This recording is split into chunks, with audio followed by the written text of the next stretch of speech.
दोस्तों, संतान सिर्फ एक शब्द ही नहीं है, एक ऐसा एहसास है जिसकी चाहत हर दंपति को होती है। जी हाँ, हर जोड़ा चाहता है कि उनके आंगन में भी एक प्यारा सा बचपन खेले। पर हर किसी का हर सपना पूरा तो नहीं होता।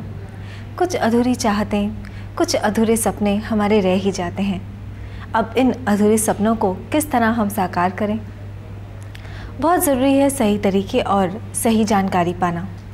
तो चलिए, आज हमारे बीच हैं डॉक्टर गौतम अलाहाबादिया, जो कि एक टेस्ट ट्यूब बेबी स्पेशलिस्ट हैं। उनसे आज हम जानकारी पाएंगे कि अगर आपको इनफर्टिलिटी की प्रॉब्लम है, यानी कि संतानहीनता जिसे हम कहते हैं, अगर वो तकलीफ़ से आप जूझ रहे हैं, तो आपके सारे सवालों का हल, सारी प्रॉब्लम्स का हल देंगे doctor Gautam Allahabadia. Welcome doctor. Hello. आज हम बात करेंगे इनफर्टिलिटी की। जिस तरह मैंने आपसे बताया, अक्सर होता यूँ है कि अगर किसी जोड़े को बच्चा नहीं होता तो हमेशा दोष औरत को ही दिया जाता है। जी हाँ, उसे ही कहा जाता है कि वो बांझ है, पर शायद ऐसा ना भी हो। कुछ अलग अलग पहलू होते हैं इसके। तो चलिए, सबसे पहले तो हम ये जानते हैं कि इनफर्टिलिटी क्या है। डॉक्टर साहब, हमारा पहला सवाल, हम सारे व्यूअर्स भी हमारे जानना चाहेंगे कि इनफर्टिलिटी, जिसे हम संतानहीनता कहते हैं, वो आखिर क्या है। इनफर्टिलिटी को अभी एक डिजीज़ का करार दिया गया है। जैसे डायबिटीज़ होती है, जैसे हार्ट प्रॉब्लम्स हैं, वैसे ऑल ओवर दी वर्ल्ड, दुनिया भर में इंश्योरेंस कंपनीज अब इनफर्टिलिटी को भी एक डिजीज़ का करार देते हैं। ये प्रॉब्लम पिछले 50 सालों में बहुत बड़ा है और हर साल बढ़ रहा है। रीजंस हैं, कॉजेज़ हैं कि ये क्यों बढ़ रहा है। एक बड़ा फैक्टर है कि जो मेल काउंट्स, जो स्पर्म काउंट्स हैं, वो कम होते जा रहे हैं। ओवर द लास्ट 50 इयर्स दुनिया भर में स्पर्म काउंट कम हो रहे हैं। एनवायरमेंटल पॉल्यूशंस और टॉक्सिन्स की वजह से प्रॉब्लम्स हैं, like pre mature ovarian failure, जिसका रियली रीज़न अभी तक किसी को पता नहीं है, पर आजकल एट्रीब्यूट किया जाता है पॉल्यूशन, एनवायरमेंटल टॉक्सिन्स, कंटेमिनेंट्स इन फूड। जो प्रॉब्लम्स हैं, अंडे बनते ही नहीं है यंग 20-21 की उम्र में। अच्छा। जैसे ये प्रॉब्लम है, जैसे स्पर्म काउंट्स नीचे आ रहे हैं, इस वजह से आज प्रेजेंटली रफली 20% कपल्स, न्यूली मैरिड कपल्स 2 साल के बाद अपने गायनेकोलॉजिस्ट या डॉक्टर के पास ज़रूर आएंगे कोई प्रॉब्लम लेके कि उनको बच्चा नहीं हो रहा। अच्छा। इनफर्टिलिटी डिस्क्राइब किया जाता है अगर 2 साल कपल ट्राई करे बिना प्रोटेक्शन के, बिना कॉन्डम से, बिना कोई कॉन्ट्रसेप्शन किए और बच्चा नहीं हो, तो इनफर्टाइल कपल कहा जाता है at the end of 2 years. और आजकल बिकॉज नियरली 20%, मतलब 1 in 5 कपल्स को ये प्रॉब्लम है, हम एडवाइज़ नहीं करते कि बहुत लंबा रुकना चाहिए, मतलब 2 साल भी नहीं रुकना चाहिए। अगर 1 साल ट्राई किया है और बच्चा नहीं हो रहा है तो अपने गायनेकोलॉजिस्ट के पास ज़रूर जाना चाहिए और गाइडेंस लेनी चाहिए। बहुत सारे ऐसे प्रॉब्लम्स हैं जो इजीली सॉल्व हो जाते हैं सिर्फ काउंसलिंग से और गाइडेंस से। अच्छा, तो ये मेन कॉजेज़ क्या है, इसके कारण क्या है, इनफर्टिलिटी क्यों होती है? एक ये दिमाग से निकाल देना चाहिए कि सिर्फ वाइफ या औरत को ही इनफर्टिलिटी का प्रॉब्लम हो सकता है। इनफर्टिलिटी के problem are equally divided between husband and wife. बिल्कुल जितने कॉजेज़ वाइफ के हैं उतने ही प्रतिशत कॉजेज़ हस्बैंड में हैं। रफली अगर आप 100% कॉजेज़ को डिवाइड करेंगे, ब्रेकअप करेंगे, तो 40% कॉजेज़ वाइफ में हैं, 40% causes are the male factor. 40% cause है हस्बैंड का प्रॉब्लम, या स्पर्म काउंट कम है, या स्पर्म अच्छे क्वालिटी के नहीं हैं, या कोई सेक्सुअल प्रॉब्लम है जिससे स्पर्म वाइफ की बॉडी में प्रॉपरली डिपॉजिट नहीं हो सकता है। तो ये सारे मेल कॉजेज़ हैं। और 20% जो कॉज हैं हम बताते हैं वो अनएक्सप्लेन्ड इनफर्टिलिटी के कॉजेज़ हैं, जैसे जिसका कोई कारण नहीं है। जो टेस्ट हम जानते हैं, जो टेस्ट आजकल साइंस में है, वो सारे टेस्ट नॉर्मल आते हैं और फिर भी ये कपल प्रेग्नेंट नहीं हो सकता, तो इसको अनएक्सप्लेन इनफर्टिलिटी कहते हैं।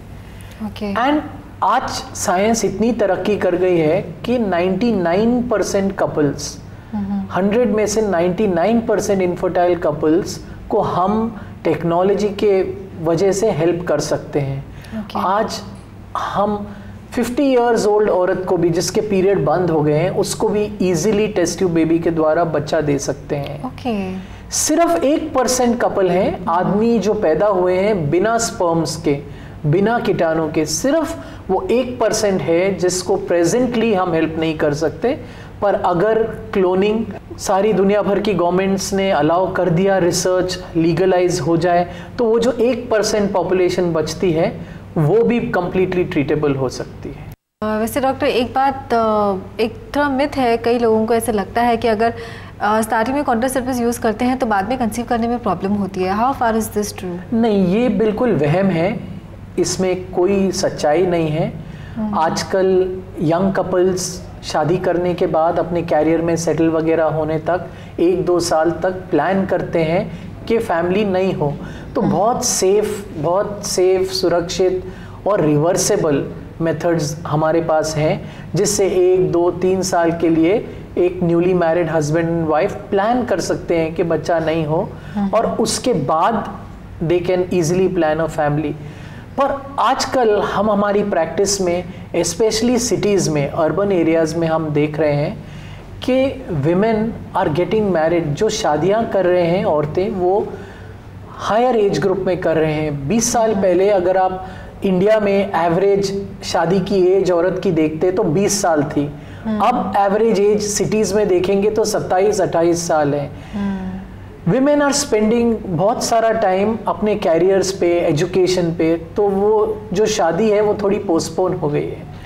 सो ये पोस्टपोन होने के बाद ये 27, 28, 30 साल में शादियां करते हैं। तो हम एडवाइस करते हैं कि अगर जरा लेटर एज ग्रुप में शादी की है तो अगर प्लान भी करना है चाइल्ड नहीं होने को तो प्लान शॉर्ट टाइम के लिए किया जाए। 6 महीना 1 साल अपनी फैमिली प्लानिंग करो कि चाइल्ड नहीं होए, बट उसके बाद 1 साल ट्राई करो। अगर 1 साल में प्रेगनेंसी इजीली नहीं होती, ज़्यादा टाइम वेस्ट मत करो, ऐसे मत करो कि हो जाएगा। आजकल मेडिकल हेल्प बहुत इजी है चाइल्ड होने के लिए, तो 1 साल अगर ट्राई किया है और नहीं हो रहे हैं तो इमीडिएटली अपने गायनेकोलॉजिस्ट के पास जाके यू मस्ट टेक हेल्प। जिस तरह आपने बताया कि the problem can be in main also, सिर्फ औरतों में ही नहीं है। सो व्हाई इज इट कि सिर्फ औरतों को ही बोला जाता है that you must be. India is a traditional country जहाँ males have been dominating, so ये मदर इन लॉ से and old family customs, village tales बताते हैं कि बांझपन, जो वर्ड यूज़ किया जाता है बांझपन, और वो एसोसिएट किया जाता है सिर्फ औरत के साथ या वाइफ के साथ। अगर हमारे पास बहुत पेशेंट्स आते हैं गांव वगैरह से कि problem was with the husband, problem था कि हस्बैंड के स्पर्म्स में प्रॉब्लम था, पर उसने पहली वाइफ ली and then he divorced her, separate होके सेकेंड वाइफ और फिर थर्ड वाइफ सिर्फ बच्चे के लिए कि उसकी प्रॉपर्टी वगैरह क्या करे। तो ऐसे जो स्टोरीज हैं ये बहुत हैं हमारे पास प्रैक्टिकल। ये सिर्फ फिल्म लाइन की स्टोरीज नहीं है, ये हमारे प्रैक्टिकल कंसल्टिंग रूम में लोग आते हैं, फैमिलीज लेके आती हैं अपने लड़के को कि इसने पहली शादी की थी, बच्चा नहीं हुआ, अब डॉक्टर साहब दूसरी शादी किए, 6 महीने हो गए हैं, अभी हम चेकअप के लिए लाएं। चेक करने के बाद पता लगता है कि आदमी को स्पर्म्स ही नहीं है। सो ये जो उसने किया कि he got married the second time was very wrong. तो ये जो fault is not in the woman, it was in the man. It was in the man. So आजकल स्पेशली ऐसे प्रोग्राम्स के द्वारा, ऐसे हेल्थ चैनल के द्वारा, ये अगर एजुकेशन हम विलेजेस में right to the grass roots दे सकें कि बच्चा ना होने का कारण आदमी का इक्वल पार्ट है, परसेंटेज है, 40% आदमी का फॉल्ट है, 40% औरत का फॉल्ट है, कभी दोनों के फॉल्ट हो सकते हैं, और एक लार्ज चंक ऐसे भी हैं कि सब कुछ ठीक है, सब कुछ ठीक होने के बावजूद बच्चा नहीं होता है, और ऐसे कपल्स को इमीडिएटली मेडिकल हेल्प के लिए आना चाहिए। कि ये जो प्रेस, टीवी वगैरह ऐसे प्रोग्राम्स हैं, ये सबसे ज़्यादा मदद कर सकते हैं हमारे कंसेप्ट्स और ओल्ड एज आइडियाज़ चेंज करने के लिए। तो काफ़ी जानकारी मिल गई हमें इनफर्टिलिटी पर। डॉक्टर साहब ने हमें बताया इनफर्टिलिटी क्या है, इसके कारण क्या हैं, और ऐसा क्यों होता है कि औरतों को ही दोष दिया जाता है। तो चलिए ये सब बातें तो हमें पता चल गई, अब और भी जानकारी हम पाना चाहेंगे इनफर्टिलिटी पर एक छोटे से ब्रेक के बाद। आप देख रहे हैं Santati, a journey to family way. Keep tuned.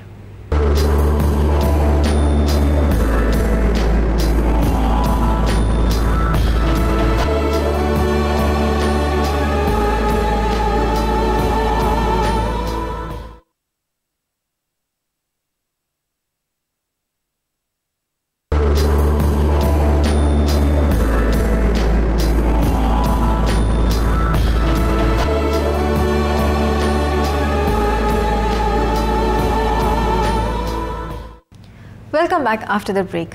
आप देख रहे हैं Santati, a journey to family way.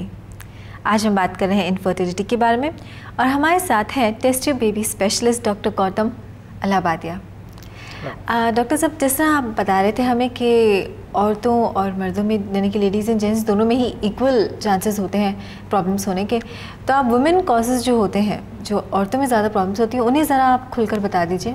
Okay, अगर आप बहुत सिंपल वे से समझाना चाहें तो एक बच्चा होने के लिए 4 चीज़ों का आवश्यकता है। फर्स्ट इज़ ओवरीज या अंडे की ज़रूरत है। सेकंड, स्पर्म्स, जो आदमी की कंट्रीब्यूशन होती है, स्पर्म्स की ज़रूरत है। तीसरी थिंग, जहाँ फर्टिलाइजेशन होती है, जहाँ लाइफ शुरू होती है ह्यूमन बॉडी में, वो एरिया को बोलते हैं फेलोपियन ट्यूब्स या नली, जो नली यूट्रस से जॉइंट है। ये तीसरी चीज़ है जहाँ कोई प्रॉब्लम नहीं होना चाहिए। और चौथी इज़ द यूट्रस। सो ये 4 चीज़ें बहुत ज़रूरी है नॉर्मल आउटकम के लिए। ओवरीज या अंडाकोश, फेलोपियन ट्यूब्स या नली, यूट्रस या थैली जिसको बोलते हैं, और हस्बैंड का कंट्रीब्यूशन होता है स्पर्म्स। अब आपका क्वेश्चन था कि औरतों में क्या प्रॉब्लम होते हैं, हम थोड़ा और बता सकें तो हम एक एक फैक्टर डिस्कस करेंगे। पहला है अंडाकोश या ओवरीज। अंडाकोश या ओवरीज में 2 प्रॉब्लम हो सकते हैं। एक के कोई बीमारी लग जाए, कोई ओवरी में ऐसी बीमारी हो जाए जैसे एंडोमेट्रियोसिस जैसी बीमारी होती है। एंडोमेट्रियोसिस में जो नॉर्मल माहवारी है, जो पीरियड्स हैं, वो बाहर के रास्ते आने के बजाय थोड़ा सा पीरियड्स पेट में उल्टे रास्ते, मतलब थैली से, ट्यूब से होते हुए पेट में चले जाते हैं, और वो जो खून जो पेट में जाता है वो ओवरीज के ऊपर या अंडेकोश के ऊपर पड़ के जम के ग्रो होना शुरू हो जाता है। वहाँ खून जमा हो जाता है, खून के गड्ढे बन जाते हैं, और ये प्रॉब्लम को बोला जाता है एंडोमेट्रियोसिस। ये एक मेजर प्रॉब्लम है जो हम देख रहे हैं कैरियर विमेन में। जो विमेन अपना चाइल्ड बेयरिंग या बच्चे होने की एज डिले करते हैं 30 के ऊपर, 34, 35, ये एंडोमेट्रियोसिस का प्रॉब्लम हम इन विमेन में ज़्यादा देखते हैं। ओवरीज में दूसरा प्रॉब्लम, जैसे मैंने आपको बताया था प्रोग्राम के शुरुआत में, कि pre mature ovarian failure, time के पहले ओवरीज का बंद हो जाना, अंडाकोश का फंक्शन बंद हो जाना। मतलब 20 साल की औरतों की ओवरीज 50 साल की औरतों की ओवरीज की तरह बिहेव करती है। हर मंथ जो अंडे निकलते हैं वो अंडे निकलने बंद हो जाते हैं। इसका कॉज हमें रियली, इसका क्या रीज़न है, ये क्यों होता है, ये किसी को मालूम नहीं है। पर एनवायरमेंटल जो पोल्यूशन, जो खाने में मिलावट है, जो सांस हम ले रहे हैं, जो एयर ब्रीथ कर रहे हैं, उसमें जो पोल्यूशन है, ये सब कॉजेज़ एट्रीब्यूट किए गए हैं प्री मैच्योर ओवेरियन फेलियर के लिए। रियली क्या कॉज है वो रिसर्चर्स को अभी भी पता नहीं है। लाइक कश्मीर में, श्रीनगर में हम अगर एनालाइज करते हैं तो प्री मैच्योर ओवेरियन फेलियर का बहुत हाई इंसिडेंस है। जो लेडीज़ 20s में भी हैं, नियरली 40%, 40% औरतों को प्री मैच्योर ओवेरियन फेलियर है। अंडा बनाना ही बंद हो जाता है। सो शक्ल सूरत से तो 21-22 साल की औरत लगती है, कोई वे नहीं है फाइंड आउट करने का। शादी हो जाती है, शादी के बाद 1 साल के बाद डॉक्टर के पास आते हैं, सिंपल ब्लड टेस्ट है, ब्लड टेस्ट से पता लग जाता है कि इनकी ओवरीज फेल हो गई है बिफोर टाइम। सो ये रहे कॉमन ओवेरियन कॉजेज़। फिर हम बताते हैं ट्यूब, जिस ट्यूब में फर्टिलाइजेशन होती है, जिसे हिंदी में नली कहा जाता है, ये जॉइन करती है यूट्रस को, थैली को जॉइन करती है ये ट्यूब। अंडा अंडेकोश से आता है और ये ट्यूब के अंदर आके वेट करता है स्पर्म्स के लिए। स्पर्म्स नीचे से वेजाइना से, योनि से ऊपर जाते हैं थैली में, थैली से ट्यूब में जाते हैं, और स्पर्म और एग का मिलन ट्यूब में होता है। और ये फर्टिलाइजेशन या मिलन होने के बाद जान या बच्चा या लाइफ वहाँ से शुरू होती है।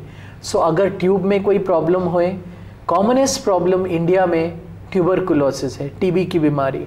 टीबी की बीमारी अगर बचपन में भी हो जाए या टीन एज ग्रुप में हो जाए, जब लड़कियां 14, 15, 16 साल की हैं, कभी कभी टीबी होता है, माँ बाप ट्रीट कर देते हैं गांव में, पर वो टीबी ने वो टाइम वो ट्यूब्स को डैमेज कर दिया होता है। एक बार ट्यूबरकुलोसिस ट्यूब्स को डैमेज कर जाए तो कोई ऑपरेशन नहीं है जो ट्यूब्स को खोल सकता है। एक बार ट्यूबरकुलोसिस ट्यूब्स को डैमेज कर जाए, उसके बाद ट्यूब्स हमेशा के लिए समझो डैमेज हो गई है, बंद हो गई है, एग और स्पर्म मिल नहीं सकते। उसके बाद प्रेग्नेंट होने का ये औरत के लिए एक ही रास्ता है, ट्यूब्स को बाईपास करना है, तो टेस्ट ट्यूब बेबी करके प्रेगनेंसी होती है। तो ट्यूब्स बहुत इम्पोर्टेंट चीज़ है, अगर ज़रा भी डैमेज हो जाए तो इनफर्टिलिटी का बड़ा कॉज बन सकता है और ट्रीट करना डिफ़िकल्ट है, मतलब एक्सपेंसिव है टेस्ट ट्यूब बेबी से। जो तीसरा चीज़ हमको इम्पोर्टेंट कॉज है, थैली या यूट्रस। यूट्रस में बहुत कॉज हो सकते हैं। कभी कभी बचपन से बच्ची पैदा होती है, कोई कंजेनिटल बीमारी के वजह से यूट्रस कुदरती होता ही नहीं बॉडी में। अगर यूट्रस होता ही नहीं, जैसे ये बच्ची बड़ी होती है, बाहर से तो नॉर्मल औरत लगती है पर अंदर यूट्रस होता ही नहीं। कभी कभी यूट्रस के साथ योनी या वेजाइना भी डेवलप नहीं होता है। तो पहली क्लू मिलती है जब पीरियड्स नहीं होते हैं, औरत 15, 16, 17 साल की लड़की हो जाती है और कभी माहवारी नहीं आती है, तब हमें पता लगता है कि कोई प्रॉब्लम है और इन्वेस्टिगेशन पे पता लगता है कि थैली है ही नहीं।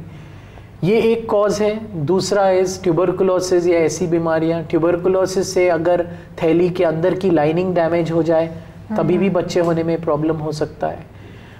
तीसरा कॉमन प्रॉब्लम है जो डायरेक्टली बच्चे होने में तकलीफ शायद दे सकता है कि अगर यूट्रस, जब छोटी बच्ची पेट में होती है तो यूट्रस 2 भाग जुड़ के एक यूट्रस बनता है। अगर कुदरती ये 2 भाग ज्वाइन नहीं होने दे और यूट्रस 2 टुकड़े में ही रहा तो ये औरत जब बड़ी होती है उसको एबनॉर्मल यूट्रस होता है, 2 हिस्सों में होता है। कभी ये हिस्से ज्वाइन होते हैं एक दूसरे से, कभी ज्वाइन भी नहीं होते। सो ये जो कंजेनिटल प्रॉब्लम्स है, जो कुदरती बीमारियां हैं, उससे या दूसरी बीमारियों से यूट्रस डैमेज हो जाए तो बच्चा इम्प्लांट नहीं होगा।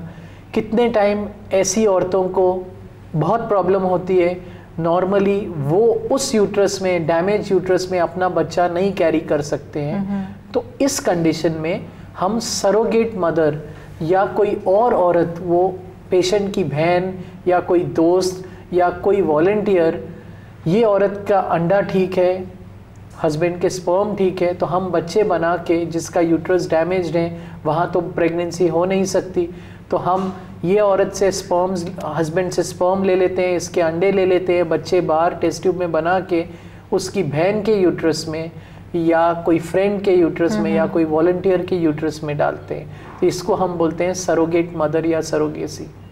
सो अगर आप आज देखेंगे तो हर एक कॉज इनफर्टिलिटी का, जैसे मैंने फिर से आपको बताया, 99%, 99% कॉजेस सारे ट्रीटेबल हैं इनफर्टिलिटी के।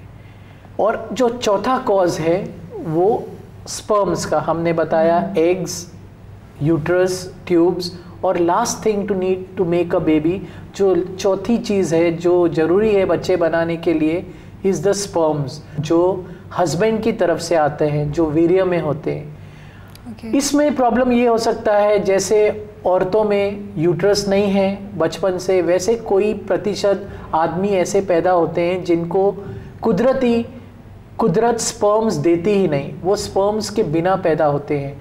बाहर से देख के आदमी को पता नहीं लगता है, नॉर्मल लुकिंग, 6 फुटा, जवान, हैंडसम, पर जब बच्चा नहीं होता है 1 साल के बाद और हम उसका वीर्य चेक कराते हैं, तब पता लगता है कि स्पर्म्स ही नहीं है, और इन्वेस्टिगेशन करके पता लगता है कि कुदरती ये स्पर्म्स ही नहीं बने हैं। ये कंडीशन को हम बोलते हैं एज़ोस्पर्मिया। दूसरी कंडीशन जो आदमियों में बहुत कॉमन है इज स्पर्म काउंट, वीर्य कम हो। ये पिछले 15-20 सालों में बहुत बढ़ गया है। एग्जैक्ट रीज़न किसी को पता नहीं है। अगेन बोला जाता है कि दुनिया भर में स्पर्म काउंट्स कम हो रहे हैं पिछले 15-20 सालों से। एक रिलेशन हमें मालूम पड़ा है कि जो आदमी चेन स्मोक करते हैं, जो सिगरेट ज़्यादा पीते हैं, दिन में 5-10 पैकेट सिगरेट पी जाते हैं, उनमें हमने फाइंड आउट किया है कि स्पर्म्स के प्रॉब्लम्स आने शुरू हो जाते हैं। सो एक था एजोस्पर्मिया जिसको स्पर्म्स ही नहीं है, दूसरा रीजन मेल में है कि जिनका काउंट कम है, मतलब नंबर स्पर्म के कम है, तो प्रेगनेंसी होने में मेल का प्रॉब्लम है। तीसरा हो सकता है कि स्पर्म्स एबनॉर्मल हैं, जो स्पर्म्स जिस स्पीड से ऊपर जाते हैं वो स्पीड नहीं होती है, उसको हम बोलते हैं मोटिलिटी प्रॉब्लम्स। और एक कॉमन एग्जांपल है, ये मोटिलिटी प्रॉब्लम्स फाइंड आउट किए जाते हैं चेन स्मोकर्स में। स्मोकर्स में मोटिलिटी बहुत कम होती है, और हम जब वीन ऑफ कराते हैं, जब सिगरेट पीना ये हस्बैंड बंद करता है, तो 6 महीने में हम देखते हैं कि मोटिलिटी इंक्रीज होती है, ये स्पीड। ये भी है आजकल एक बड़ा प्रॉब्लम है। अच्छा। एक फाइनल प्रॉब्लम होता है कि स्पर्म्स औरत की बॉडी में डिलीवर नहीं किए जा सकते हैं। अच्छा। या तो आदमी के बॉडी में कोई प्रॉब्लम है कि स्पर्म्स सीधे बाहर नहीं निकलते हैं, वो जब आदमी अपने स्पर्म्स बाहर फेंकता है वो बाहर जाने के बजाय पेशाब की थैली में चले जाते हैं, क्योंकि आदमी में जो रूट है, जो यूरेथ्रा है, वो कॉमन है स्पर्म्स के लिए भी और पेशाब करने के लिए भी। तो कभी कभी ऐसा प्रॉब्लम देखते हैं, किसी को प्रोस्टेट का ऑपरेशन किया होता है किसी आदमी में, तो स्पर्म्स बाहर निकलने के बजाय पेशाब की थैली में अंदर चले जाते हैं। अच्छा। कोई आदमियों को प्रॉब्लम होता है कि उनका जो पेशाब करने का रास्ता होता है वो गलत पोजीशन में कुदरती है, तो स्पर्म्स औरत की बॉडी में जाने के बजाय बाहर निकल जाते हैं। अच्छा। तो ऐसे डिलीवरी प्रॉब्लम्स हैं। और फाइनली कोई आदमी होते हैं जिनको सेक्सुअल प्रॉब्लम्स होते हैं कि वो स्पर्म्स हैं, टेस्टिस हैं, सब नॉर्मल हैं, कीटाणु काउंट नॉर्मल है, पर वो अपने स्पर्म्स डिलीवर नहीं कर सकते हैं वाइफ को। तो उसके लिए भी आजकल ट्रीटमेंट है, हमारे पास गैजेट्स हैं, मशीन्स हैं, जिससे स्पर्म्स निकाल के वॉश करके हम औरत की थैली में डाल सकते हैं। सो प्रॉब्लम ये है कि आजकल ये प्रॉब्लम्स फ्रेंड्स में डिस्कस करने के बजाय या क्लोज रूम में डिस्कस करने के बजाय, अगर कोई प्रॉब्लम है तो आजकल ज़्यादा वेट नहीं करना चाहिए, डॉक्टर के पास जाना चाहिए, अपने फर्स्ट गायनेकोलॉजिस्ट के पास जाइए। अगर वो गायनेकोलॉजिस्ट प्रॉब्लम्स हैंडल नहीं कर सके, जैसे कि ट्यूबरकुलोसिस के वजह से, टीबी के वजह से ट्यूब्स बंद हैं, नलियाँ बंद हैं, तो वो आपकी जो गायनेकोलॉजिस्ट है वो हमारे जैसे doctors, test tube baby specialist के पास इमीडिएटली रेफर करें, टाइम नहीं लगाए, स्पेंड नहीं होए कि आजकल ऑलरेडी लेट मैरिजेस हो रही हैं, और फिर अगर 5 साल निकल गए घूमने में, एक एडवाइस, रॉन्ग एडवाइस, फ्रेंड से एडवाइस लिया, फैमिली से, लेडीज से। सो इट इज़ बेटर कि आजकल अगर प्रॉब्लम आए, कोई ट्राई कर रहा है 1 साल के लिए नहीं होए, तो couple should go to the gynaecologist, अपने स्त्री रोग स्पेशलिस्ट के पास जाइए, प्रॉब्लम बताइए, सिंपल टेस्ट हैं। जो टेस्ट हैं वो भी बेसिकली 4 चीज़ों के लिए टेस्ट करेंगे।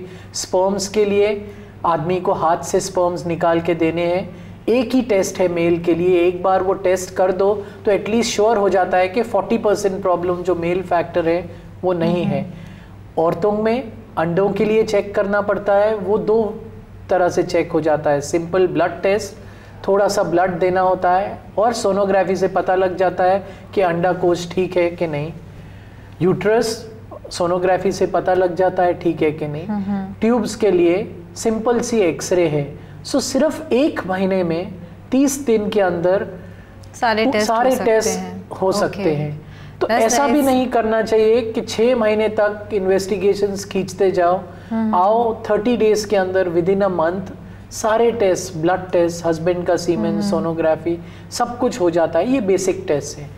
फिर अगर कुछ प्रॉब्लम हुए तो फर्दर अकॉर्डिंगली टेस्ट हम कर सकते हैं। यानी कि अगर आपको किसी तरह की कोई तकलीफ है तो आप ज़्यादा वक्त ज़ाया ना कीजिए, जल्दी ही आप स्पेशलिस्ट से कंसल्ट कीजिए, ताकि आपकी जो भी प्रॉब्लम हो वो सॉल्व कर सकें। जिस तरह टाइम निकलता जाता है उतनी और देरी होती जाती है, प्रॉब्लम और ही इंटेंस होता जाता है।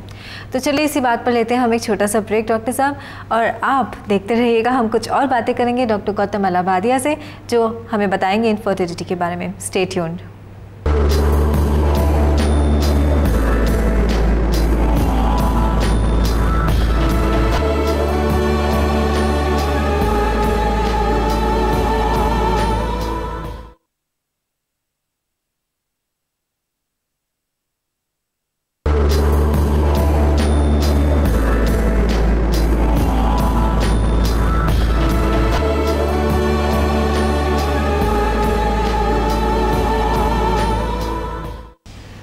Back after the break. आप देख रहे हैं Santati, a journey to family way. जी हाँ, हम बात कर रहे हैं डॉक्टर गौतम अलाहाबादिया से, जो कि एक टेस्ट ट्यूब बेबी स्पेशलिस्ट हैं। डॉक्टर साहब, आपने हमें इतनी जानकारी दी इनफर्टिलिटी के बारे में। अब एक छोटी सी टिप या कोई जानकारी आप देना चाहेंगे हमारे दर्शकों को, एक नॉर्मल कपल के लिए? जैसे कि एक नॉर्मल कपल है जो चाहते हैं कि उनके जीवन में एक बच्चे की खुशी बहुत ही जल्दी आ जाए, वो आर ट्राइंग टू कंसीव, उनको आप कोई टिप देना चाहेंगे ताकि वो उनका जो सफ़र है थोड़ा छोटा हो जाए और बहुत ही जल्दी वो खुशी उन्हें मिले? वैसे आजकल तो स्कूल्स में वगैरह बहुत प्रैक्टिकल, बहुत अच्छे वे से सेक्स एजुकेशन दी जाती है। दोनों को boys school and coed schools में बहुत अच्छी तरह से करिकुलम में इंक्लूड किया गया है सेक्स एजुकेशन। फिर भी मेरी एडवाइस है कि जब एक couple is ready for marriage, शादी के नज़दीक, एक बड़ी प्रैक्टिकल चीज़ कर लेनी चाहिए कि एक प्री मैरिटल काउंसलिंग जाके एक गायनेकोलॉजिस्ट से ले लेनी चाहिए। All the problems, their queries, जो भी उनके क्वेश्चंस हैं, जो उनके डाउट्स हैं, वो सारे एक बार शादी के पहले, मे बी 1 हफ्ता 2 हफ्ता पहले एक गायनेकोलॉजिस्ट से जाके प्रैक्टिकल थिंग्स पूछ लेनी चाहिए। दोनों साथ में या वाइफ अलग चले जाए एंड गेट एक करेक्ट पिक्चर, साइंटिफिक पिक्चर आ जाती है। दूसरा थिंग, मोस्ट इम्पॉर्टेंट थिंग, अगर सब कुछ नॉर्मल है एंड आपको आपकी फैमिली जल्दी से कंप्लीट करनी है, तो you have to find out एक फर्टाइल पीरियड होता है। अच्छा। जैसे कि अगर 28 डे मेंस्ट्रुअल साइकिल है वाइफ का, तो सिर्फ 4 या 5 दिन होते हैं जिसको फर्टाइल गिने जाते हैं, जिसमें बच्चे होने के ज़्यादा चांसेस हैं। तो हर एक कपल के लिए एक बहुत सिंपल फॉर्मूला है, एक मैथमेटिकल फॉर्मूला है जैसे कैलकुलेट करने को कि ये फर्टाइल पीरियड क्या होता है। ये फॉर्मूला है आपके मेंस्ट्रुअल पीरियड की लेंथ, अगर 28 दिन लेंथ है तो 28 माइनस 18 माइनस 18 28 माइनस 18 जो भी फिगर आए 10 एंड द नेक्स्ट 5 डेज और अगले 5 दिन। यानी कि वो 10th को इंक्लूड करेंगे हम या 10th को एक्सक्लूड करेंगे? 10th को include and the next 5 days, so total 6 दिन। ये 6 दिन में you should try to have intercourse, relations रखने चाहिए। और ये फॉर्मूला ऑलमोस्ट कोई भी साइकिल लेंथ हो, किसी औरत की 30 दिन की साइकिल लेंथ होती है, किसी की 32 दिन, अगर ये फॉर्मूला यूज़ किया जाए तो फर्टाइल पीरियड प्रॉपरली मैप हो जाता है और फर्टाइल पीरियड में ट्राई करना चाहिए बच्चे के लिए। यानी कि अगर आपका 30 डेज का पीरियड है तो आप 18 कम करेंगे, that would be 12th day onwards. That's right. आपका 32 डेज का पीरियड है, that would be 14th day onwards. यानी कि जितने भी दिन का आपका पीरियड होता है उससे 18 डेज माइनस कर देते हैं। परफेक्ट। और एक लास्ट टिप है, और एक बात मैं और पूछना चाहूँगी कि फर्स्ट डे कब से शुरू होता है? Like you said the 10th day and the 15th, but what is the first day? ये बहुत इंपॉर्टेंट क्वेश्चन है। जब भी हम इनफर्टिलिटी में डेज बोलते हैं, डे 1 इज पहले दिन पीरियड का। अच्छा। जब ब्लीडिंग शुरू होती है उसको डे 1 या पहला दिन कहा जाता है एंड उसके बाद ये सारी कैलकुलेशन डे 10, डे 12 ये पहले दिन से गिनते हैं। ना सपोजिंग वो रात के समय ब्लीडिंग होती है तो that's also counted as the first day. अगले दिन को next morning will be second day, day 1 कहा जाता है। अगले दिन को डे 1, यानी कि रात को अगर है तो फिर वो सारे दिन को डे 1 नहीं माना जाता, अगले दिन को डे 1, अगले मॉर्निंग से डे 1। ओके। और ये अप्रोक्सीमेट थिंग है, इट इज नेवर के फर्टिलाइजेशन एग्जैक्टली ये फॉर्मूला। ये सिर्फ हमको बताता है कि ये पीरियड बहुत अच्छा है, इजीली प्रेग्नेंट हो जाते हैं क्योंकि इस पीरियड के दौरान अपने अंडे कोश से अंडा निकलता है। अच्छा, सो अगर वो पीरियड में करते हैं तो बहुत ज़्यादा चांसेस बहुत ज़्यादा हैं प्रेगनेंसी होने के। Okay, that's really nice. हमें काफ़ी अच्छी टिप्स मिली, काफ़ी अच्छी जानकारी मिली। इसके अलावा कोई और तरीका? एक सिर्फ एक प्रैक्टिकल थिंग है जो मैंने अपने 15 साल के कैरियर में सीखा है। ये बहुत स्पेसिफिक है इंडियन विमेन के लिए। यहाँ इंडियन विमेन का सारा फोकस होता है क्लेनलीनेस। जब संभोग या रिलेशंस रखते हैं, ये औरतें जाके इमीडिएटली इंटरकोर्स के बाद या रिलेशंस के बाद बाथरूम में जाके अपने आप को पानी से साफ करते हैं। एक बात सिर्फ जब आप ट्राई कर रहे हैं बच्चे के लिए ये फर्टाइल डेज में, तो आपको जाके ये पानी से क्लीन नहीं करना चाहिए क्योंकि सिंपल टैप वाटर जो नल का पानी है उसको भी अगर स्पर्म्स को टच होता है वो पानी तो स्पर्म्स मर जाते हैं। अच्छा। सो ये एक प्रैक्टिकल थिंग हम एडवाइस करते हैं हमारे पेशेंट्स को कि जब आप बच्चे के लिए ट्राई कर रहे हैं तो आप प्लीज़ जाके अपने आप को पानी से साफ न कीजिए, एटलीस्ट 45 मिनट्स, 1 घंटा वैसे ही रहने दीजिए, और बाद में भी साफ करना है तो सिर्फ बाहर से साफ करिए, अंदर पानी बॉडी में डालने की ज़रूरत नहीं है। ये सिंपल प्रैक्टिकल थिंग से बहुत टाइम पेशेंट्स को हेल्प हो गई है और अगले महीने वो प्रेग्नेंट होके आए हैं। So this was something which I feel common ले पर्सन या सबको जानकारी देनी चाहिए। बट सिटीज़ में तो बहुत इजी है कि हस्बैंड वाइफ, लाइक मैंने आपको बताया, take home message should be कि शादी के पहले एक प्री मैरिटल काउंसलिंग एक गायनेकोलॉजिस्ट से ज़रूर करवा लें। तो डॉक्टर साहब ने हमें बताया कि बिफोर मैरिज यानी कि शादी के पहले एक गायनेक को कंसल्ट करना कितना ज़रूरी है। अगर आपकी भी शादी होने वाली है तो आप एक गायनेक के पास ज़रूर जाइएगा कंसल्टेशन के लिए, और आपको जो भी जानकारी अभी मिली अपनी ज़िंदगी में आप उसे ज़रूर अमल कीजिएगा, ज़रूर उन टिप्स का फ़ायदा उठाइएगा। अगर आपको नहीं किसी और को ये प्रॉब्लम है, इनफर्टिलिटी की प्रॉब्लम है, तो ये टिप्स आप उन्हें बताइए, और अगर उन्हें इससे लाभ होगा मुझे पूरा विश्वास है कि आपको भी बहुत खुशी होगी। अब doctor Gautam, thank you so much, आप हमारे शो में आए, हमारे व्यूअर्स को इतनी सारी जानकारी आपने दी, और सबसे बड़ी बात तो इतने सारे जो मिथ्स होते थे, हमारे डाउट्स होते थे, गलत फहमियाँ होती थी, मिसकंसेप्शंस होते थे, वो भी काफ़ी हद तक आज हमारे क्लियर हो गए हैं। तो चलिए अगले एपिसोड में हम इनफर्टिलिटी के बारे में और भी काफ़ी जानकारी लेंगे डॉक्टर गौतम से। तब तक के लिए आप देखते रहिए Santati, a journey to family way.